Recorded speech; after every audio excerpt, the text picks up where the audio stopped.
Coucou tout le monde, j'espère que vous allez bien. Aujourd'hui je vous retrouve pour une nouvelle vidéo et ça va être une vidéo à propos du manga Autour d'elle de Shino Torino aux éditions Akata. C'est une série qui est terminée en 6 tomes que j'ai emprunté à la bibliothèque. Donc ce premier tome m'a beaucoup plu, je vais acheter n'importe quoi. Je vais emprunter les 5 suivants. Et je vous ferai une vidéo du coup retour assez rapidement, j'espère. C'est l'histoire de Michiru et Maya. Donc Michiru ici, Maya ici, et Yuta, le petit garçon, enfant de Michiru. On est dans un josei, plutôt je dirais, tranche de vie, qui se veut au premier abord assez fun, assez léger, avec des personnages qui se prennent pas la tête, qui sont assez insouciants et pas vraiment matures pour la plupart d'entre eux. Mais en fait, par-ci par-là, l'auteur va distiller des points un petit peu plus noirs, un petit peu plus sombres sur des pensées des fois négatives des personnages, des choses de leur passé qui peuvent ressurgir.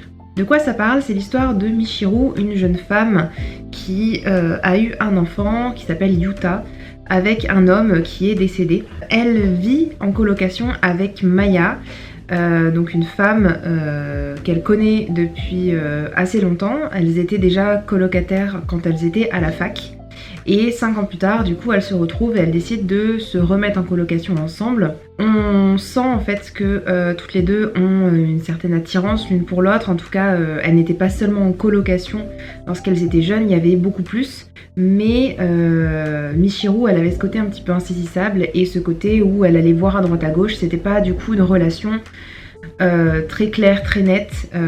Michiru en fait elle était plus là parce qu'elle se sentait seule et qu'elle avait besoin d'affection, elle avait besoin d'attention.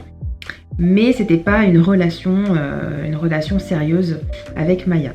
5 ans après, elles se revoient, elles se mettent en colocation, on sait pas vraiment pourquoi, c'est des histoires plus ou moins d'argent, mais il y a certainement plus. En tout cas pour l'instant, on sait qu'elles sont toutes les deux sous le même toit avec du coup ce petit garçon Yuta. Michiru, c'est une femme qui travaille dans une sorte de centre d'appel. Elle travaille toute la journée et donc quand elle arrive le soir, elle s'occupe même pas de son petit garçon. Et donc en fait ça lui permet aussi d'avoir une babysitter puisque Maya travaille depuis chez elle je pense, ou en tout cas elle est souvent à la maison donc elle s'occupe de lui. Michiru c'est un personnage auquel j'ai un peu du mal à adhérer parce que elle a ce caractère très insouciant, très immature, très je m'en foutiste un peu de tout ce qui se passe et elle se concentre surtout sur elle, elle est assez égocentrique et du coup voilà elle s'occupe pas de son enfant, elle s'en fiche de ce qu'on peut lui dire, elle part sur un coup de tête, elle laisse Maya, enfin bref, c'est pas un personnage vraiment que j'apprécie particulièrement. Tandis que Maya, c'est une personne qui est beaucoup plus posée, qui peut raisonner Michiru. On sent qu'il y a beaucoup de non-dits entre elles et on sent que Michiru, elle affectionne particulièrement Maya et que elle continue d'avoir des sentiments pour elle et que même si elle lui montre pas, même si elle lui dit pas clairement en fait, il y a des choses qui la rendent jalouse par exemple. Je vais parler rapidement du petit garçon, donc Yuta, on ne sait pas exactement quel âge il a mais il doit avoir 2-3 ans maximum. Il ne parle pas, il ne fait qu'être là et être mignon et on s'occupe de lui. Il a quand même un rôle dans ce premier tome, il est là quasiment tout le temps. Il adore le flan et voilà, tout ce qui brille et tout, enfin tout, quand il veut quelque chose, il y a des gros yeux et tout ça. Enfin bref, il est assez mignon comme personnage, mais il n'a pas une importance capitale dans ce premier tome. En tout cas, il n'est pas au centre vraiment de l'histoire pour l'instant. Mais on le voit quasiment dans chaque demi-page, chaque double page. Il y a un autre personnage qui est là aussi, qui a son importance, c'est Nico, un homme qui habite juste un étage au-dessus d'elle, ou au-dessous, je sais plus. Cet homme c'est plus ou moins un inconnu, il a un lien un petit peu éloigné avec les personnages. On l'apprend dans ce premier tome, mais en fait il est surtout là pour Yuta. Il est vraiment gaga de ce petit garçon et il adore s'occuper de lui, donc il va l'emmener au cinéma, il va l'emmener faire des sorties, il lui fait toujours des câlins, enfin bref c'est vraiment le père que Yuta n'a plus. Et en tout cas il remplace quasiment sa maman parce que sa maman ne lui donne pas du tout d'amour, ne lui donne pas du tout d'affection, n'est pas du tout tendre avec lui.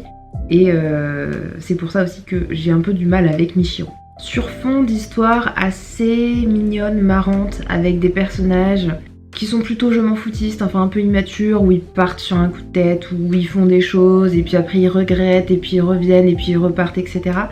En fait, il y a des moments, comme je disais au début de la vidéo, où les personnages, on voit que il y a une sorte d'introspection, où il y a un moment où en fait ils se replongent dans le passé. Par exemple, voilà, là j'ai une page où Maya...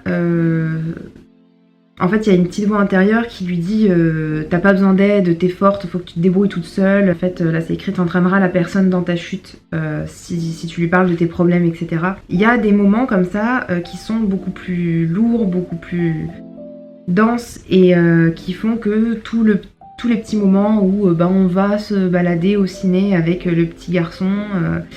On va demander à un potier de réparer un pot cassé et tout ce qui paraît un petit peu anodin. En fait, on voit que derrière tout ça, les personnages sont un peu torturés pour certains. Et je pense que c'est un aspect du manga qui va être très intéressant à développer si l'autrice le développe.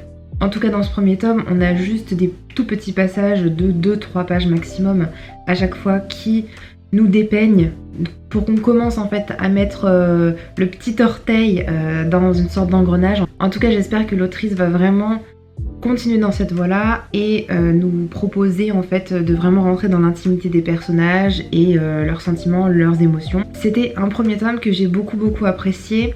J'espère que ma vidéo vous aura plu et qu'elle vous aura donné envie de découvrir ce manga. Et en attendant, moi je vous dis à bientôt dans une prochaine vidéo. Ciao ciao!